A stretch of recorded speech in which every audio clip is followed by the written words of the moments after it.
Kaz, is there any point in turning up to Old Trafford? That's the first question I'm going to ask, because that was an uncomfortable afternoon yet again. Do you know what? The last few games I've been a little bit like, I know we're not really playing for the Premier League anymore, and yeah, so you know what I mean, if we draw or if we lose, it's not the end of the world. But today I was a little bit like looking at the team that we put out and then looking at who we were playing and kind of thinking a little bit along the lines of, we need to have a win because we need to actually show ourselves that we can beat a Premier League team going into a final against a Premier League team. I was more up for it, I was more upbeat, and I looked at the team and I thought, we can definitely win this game, and at the end of the day it's West Ham. So I feel more dejected today, I think, than I have for weeks, because there was just nothing. Like, I don't understand what is wrong with that team, because I know people have opinions on players, you know, who's good and who's bad, and if it's a good team and if it's not. All valid opinions, but for me personally, I look at the players out on that pitch and they're more than good enough to go and beat West Ham, and it's just like so bad. Like, I could pick out so many players today I was really disappointed in. I just don't know where we go from here, because I just feel like, is it that they can't play that formation? And then I start to question that, and then I think, but good players should be able to play any formation. Like, it shouldn't really matter. I honestly think that. I know that certain formations might suit players better, but they still should be able to play it. I'm just at a bit of a loss. I'm so fed up today. I'm frustrated, and I also feel a little bit like, what are we going to do in this final? Because ultimately, yes, it's Spurs.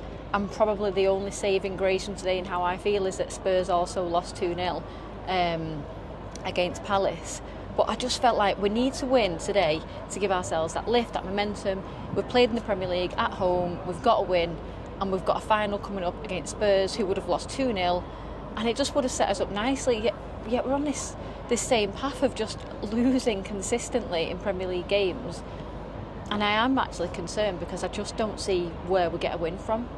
Well, that's it there. How much of this is down to Ruben Amorim? I mean, the fans are going to ask questions. We're already seeing it online right now. Fans again, why is he playing Euro? Why is he playing this player? But at the end of the day, we're not even talking about that, right? We're worried about a final, which is 10 days away, and we haven't won a game in the Premier League since the last international break. I mean, without this Europa League, where is Ruben Amorim? It's an honest question.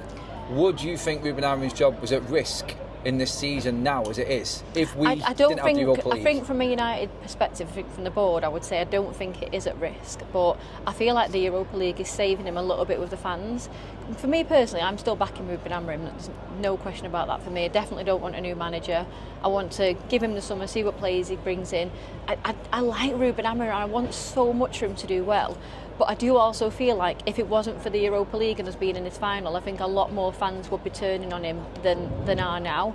And I also wonder, if it wasn't for the Europa League, would we be seeing actually better performances from the team, or would we be seeing worse performances maybe? Who knows? I don't know how I feel at the minute, because I feel worried for Ruben, because if we don't get this right in the summer and the season starts off like this again, fans will turn very, very quickly. And in a way, as much as I don't want to be that fan, I can't blame the fans who would feel that way. Well, you're looking at that there. If Ruben Amorim is going to stay, there's only the players that can change. So let's go through that starting line-up today then, shall we? Yeah, well, let's go into it. Bayindir, stay or keep? I'm not really bothered. I suppose it depends who we bring in, because he's not really going to play anyway, is he? Any of the back line, so you've got Mazraoui, you've got Lenny Yoro, and you've got Luke Shaw. I was actually so happy to see a back three today, because I thought that's a really good back three and we'll do all right. I don't necessarily think they played badly. I was gutted to see Yoro come off, that's a concern. I thought Luke Shaw did all right. He looked a little bit miffed actually when he got called at 55 minutes.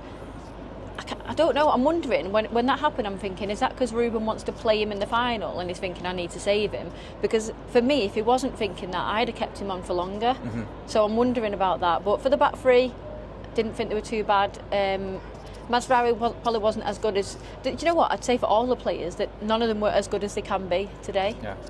Manuel Ugarte at fault for the goal. Bruno Fernandes, I said, was his worst performance in months. Agree? I said the same to you during the game. He definitely got better as the game went on, but he wasn't his normal self. He gave the ball away quite a lot today. Ugarte, for me, I know there's really mixed opinion on him, and I think it's because in game he's good and bad.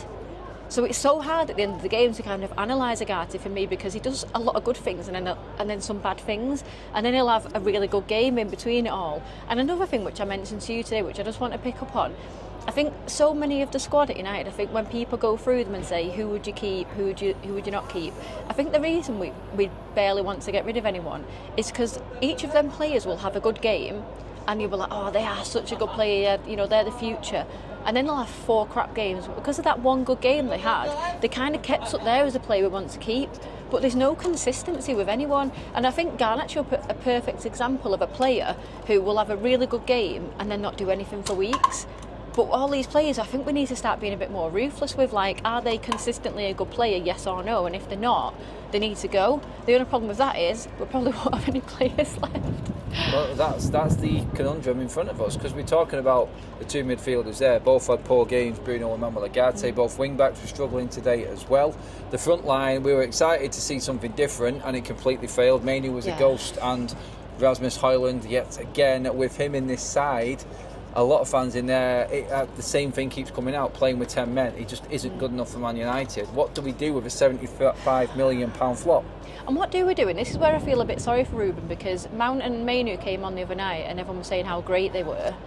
Yeah, it was the other night, wasn't it, when they both came on in them positions. So they've started in them positions today and then we're no good in them positions. So why is that? And for me, what is going on with Mainoo? Because I love Kobbie Mainoo. I think he's a quality player, but I'm not seeing it, and I've not seen it really all season, except for in short spells. And that's a massive worry for me as well, because how do we get the best out of him? Oh, again, you just said it then. You fear for Ruben Amorim and what he does, and you feel sorry for him.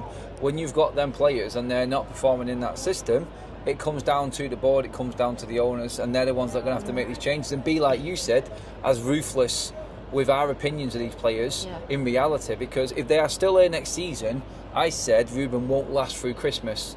No. Because we cannot keep playing like this in the Premier League. We are 16th. If we find ourselves, I think, any lower than 10th going into that period, and probably a lot of it's going to depend on how we've played and like if we actually are seeing a big improvement or not. But I would say, generally speaking, if we see ourselves below 10th, I'd be very, very worried for him.